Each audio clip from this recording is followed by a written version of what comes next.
So I thought you'd give you a quick look at the car bar knife that they make. This is kind of the classic car bar that everybody talks about, and it's a super famous knife with a really nice sort of heritage to it as well. You'll see the one that I've actually got is it's actually the 5¼ inch blade, so it's what they call the short version. And if you look closely, you can see I've opted for the Tanto blade option as well, rather than the standard point tip. But I'll come back to that. This knife's super famous. The original story behind it is the company that used to make these knives, or the company that did make these knives, had a guy write into them in the 1900s who was a trapper with this fantastic story and letter thanking them for making such a great blade. His gun had jammed while he was out trapping and a bear had attacked him, and he'd managed to kill and defend himself with this knife. He signed it in such a way that you couldn't fully read his signature, but it did say a K, an A, and a bar in the name, and the cutlery company at the time adopted this and called the knife the Kabar. And that's kind of stuck around since then. So, come World War II, this knife became hugely popular with the United States Marines, and over 1 million was sold and made during World War II. And this knife, in pretty much exactly the same design, is still used with almost all of the armed services in the United States and some foreign armies as well. So I know certainly the US Marines, the Army, the Navy, the Air Force, even the Coast Guard and the mine clearance divers all use a variant of this. The military version is about just over 7 inches long with the blade, so it's longer than this one, and it's designed more as a utility knife and also to be lethal. I assume that most of us actually are using these knives as more of an outdoor use, and that we're not looking for the sort of maximum killiness of a knife, and so I actually prefer this short version that they make that's 5¼ inch long blade. I think it's much more practical because when this is carried on a belt, it's not sticking down quite so much like a Roman short sword. It's more kind of a practical knife. Like I say, they come in two tip variants as well, the Tanto and the standard drop tip. I prefer the Tanto blade. It's more like a kind of chiseled edge at the end. It makes it a much stronger blade at the end, which means it's more practical for opening cans of food and that kind of thing.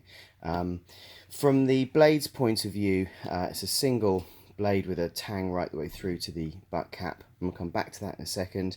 They use a Crow V steel, which is super easy to keep sharp, which is fantastic. So you don't need any specialist equipment. You can simply do this with a whetstone.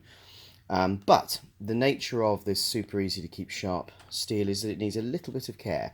So if you leave it wet for too long, there's a danger that it can rust a little bit and dull the edge. So my recommendation with these is to opt for the tactical version they have, where they've done this really nice powder blasting coating, which means there's no danger of those areas rusting. And then I also recommend a light coating of either mineral oil, or as a diver, I often use a very small amount of silicone grease, which is really useful for just keeping the moisture off these blades. Once we go past the blade through to the tang, what they do is they heat treat this in a two different ways, so that the blade end is super heat treated, so it's super strong, and then they heat treat the tang, the handle end, a little bit differently, so that it's slightly softer. The idea for doing that is when you put this knife under the maximum pressure and you're doing all sorts of silly things with it, like digging, if it's going to break, it won't break and snap in two. It'll simply bend slightly at the weaker point, which is obviously the handle end, which means it's still useful, because obviously the moment a blade breaks in half, it's no longer useful at all. It has what's called a rat tail tang, which means the tang gets smaller and thinner as it goes through the handle. And then it's at the butt cap, or what I would call the pommel end, that's simply pinned onto the end of this. Personally, I kind of prefer it when a tang is the width of the handle, because I feel like it has more strength. But I think the rat tail design, A, is going to save weight and keep the knife being perfectly balanced, which it is. But also, I think the rat tail design may be part of the idea for making it slightly softer in the handle so that it can't break itself. And you know what? This blade's been used since World War II by almost all parts of the armed forces, so they must be doing something right. The handle itself on my one is rubber, so it's super grippy when it's dry and super grippy when it's wet, which is great. And obviously you've got your standard finger protection here as well. And then from a sheath point of view, you've got two options. I've opted for the rather slightly nicer leather sheath that they do. It hangs nicely off a belt, but you can get a tactical plastic one that's kind of mole compatible, which means you could mount this across on a belt, you could mount this upside down on the front of a backpack in a more tactical way. Me personally, I prefer to have these knives kind of slightly around the back on the right hand side of my belt, so it's out of the way when I don't need it. But that's it. That kind of gives you a quick brief run through. There are a few different variants of this knife. You can have obviously the more what I would call combat lethal 7-inch blade, which I think is unnecessary for civilians. You can opt for the short version, which is the 5 1/4 that I've opted for. Just be aware, if you opt for the short, it's also slightly smaller. And what I mean by that is the handle itself is smaller as well. So I have relatively small hands, so the smaller handle suits me perfectly. And actually, this knife, you're likely to be more deft with it anyway.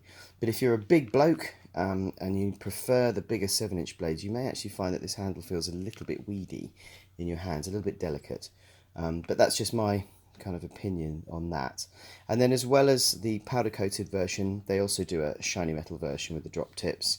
And they also do a really nice commemorative version with a standard old wooden handle and a slightly nicer sheath. But to be honest, in my opinion, the best value for money on this knife, I think, is to go for the shorter version, Tanto tip.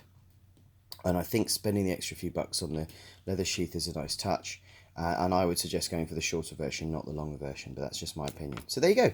That gives you a quick look through on the Ka-Bar knife. An absolutely legendary epic classic knife, super well made in the USA, and an incredibly useful outdoor knife for lots of different things.